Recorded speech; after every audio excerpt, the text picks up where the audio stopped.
how nervous are you about this season? Maybe not as nervous as some of these Tolos with the fan phenom coming up at 7 o'clock. They're cultivating their takes. They're curating. I would say come back multiple times because you're likely to get better as time goes on. You never know when you're going to have it and when you might not have it. So don't just go once and be like, oh, I don't have it, right? Come back 2, 3, 4 times, and I'm sure you'll at least be better by the end. Feel more comfortable, probably. Yeah, absolutely. So how nervous are you about this season? WFAA published a poll. 71% of Cowboys fans are nervous about the upcoming season. They were tied with a couple of other teams, Atlanta and Detroit, for the most nervous fan bases. And it's actually not the craziest thing about this survey. We'll get to that in just a second, but it's 2,500 respondents, an average of 43 years old. Reasons for nerves include Micah Parsons not being signed, coming off a 7-10 season, and Dak Prescott trying to have a bounce-back year coming off of another injury. Let me start with this, Brian. Have you seen enough from Dak Prescott to think he's going to be better than he was in the 8 games he played last year? I feel like the mobility aspect of things, I think thinking on his feet has been the way he's kind of seeing some things. The interceptions, man, he could have had one in the red zone yesterday that I was watching some of the periods, some of the clips, and the 2-minute stuff. And there's those moments where you're like going, oh man, this is going to be a great one, and then the next one you're going, oh geez, I don't think he saw that guy. So I think he's trying to kind of get back in that rhythm. I think he's trying to kind of figure out what Schottenheimer needs from him. It's really going to come down to, can he get the protection? He's got the skill guys to do this. Yes. He's got the skill. If this turns into Dallas has to throw the ball every snap, they might have to 7-10 the way that they do. But so far of him looking healthy and him engaged and stuff, and he looks fine for me in that regard. I mean, they had to finish strong last year just to get to 7-10. So I don't know. I don't think I'd be nervous right now. If I was to identify as a Cowboys fan, I would tell you I'm not nervous right now, because in order to be nervous, there has to be a fear of losing something. And this team has so many damn holes. If like everything was covered but you didn't have a running back, you'd be like, man, I'm nervous that none of these guys are going to step up. But right now, I don't think you can protect, I don't think you can run, and I don't think you can stop the run. Trayvon Diggs and Revel are hurt coming into the season. I mean, this is, I guess you're nervous that maybe they could be in the cellar instead of like 500. That would be where my nerves would be. But even then, I'm like, cool. Let's draft the starting left tackle in the top 10. Sign me up for 6-11 right now. That'd be progress.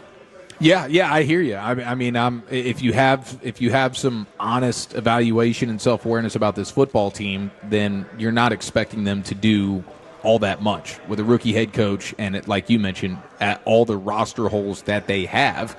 We complain about it all the time. We complain about it all off season. You didn't fix this, you didn't fix that. And then you get to this time and now you're nervous. What are you nervous about? Yeah. Because the expectation should be, like, what is Vegas telling you? This is a 7.5, 8-win football team.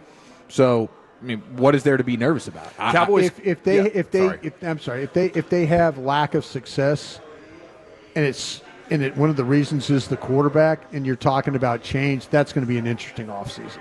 Yeah. If that's are we to the point now where, like, okay, we've tried the new coach, new scheme. What else do we need? We drafted linemen.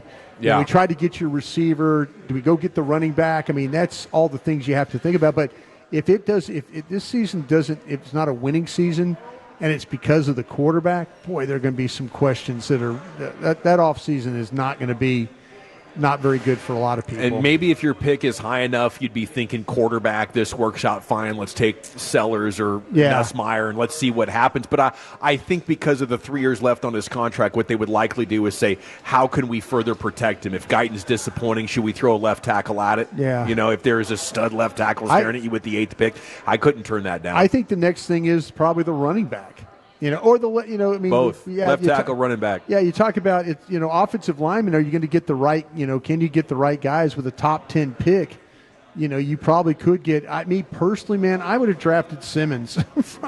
I would have drafted the kid that Kansas City has, the left tackle. Yeah, that's what I would have done. I would have said, okay, maybe the things we'll see with Guyton, maybe all the stuff with Guyton. And what they were seeing behind the scenes was so positive that they're like, no, we'll be fine at tackle.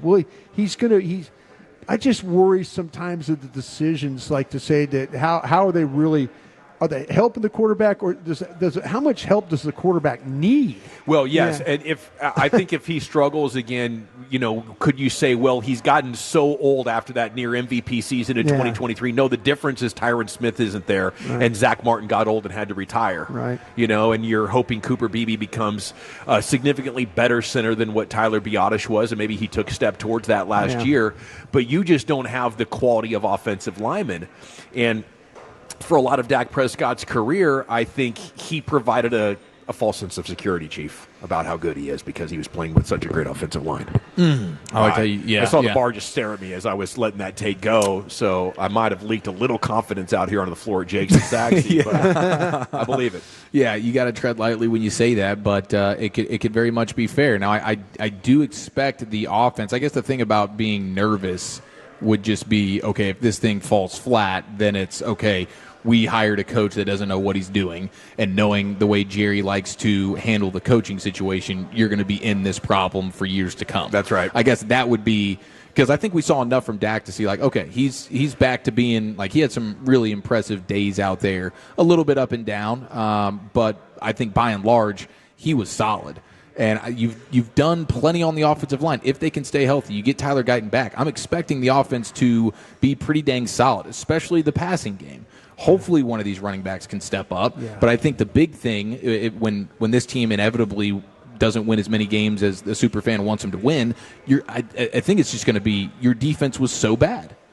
Yeah, no, that's the likely culprit. Maybe mid-pack at best, and with a mid-pack offense, it's just not a winning formula. Because when you like Dak playing the way he's playing, what we saw in Oxnard with Lamb and Pickens and some of the versatile chess pieces like a Turpin, assuming Ferguson's still healthy here after he got banged up today at practice, like this offense should be pretty dang solid. And they've invested so much in terms of draft picks and quality coaches in Clayton Adams and Connor Riley on the offensive line.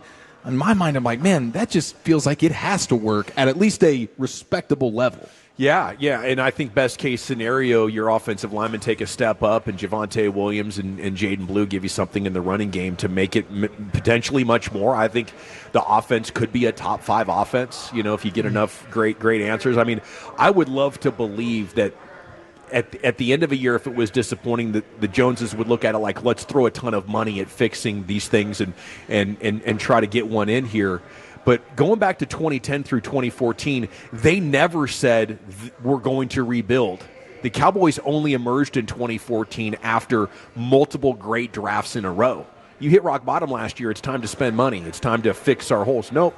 They're going to take the long route and hope to stack up good drafts in a row before they can emerge again, maybe 2027, 2028. Like, I think that's the timeline the Cowboys are on right here, and maybe a slow build is good. I do think they have the right coach, and they have some of the right components, but there's a lot on the line this year if this team sputters out of the gate. So I did mention the craziest stat about that isn't 71% of Cowboys fans that are nervous. It was something else. More than 1 in 3 think Cowboys will reach the Super Bowl. So I feel like in this survey, you just have the best of both worlds. I don't know how you could look at this team and think Super Bowl in any way right now. No, that's just somebody who thinks they could win every year.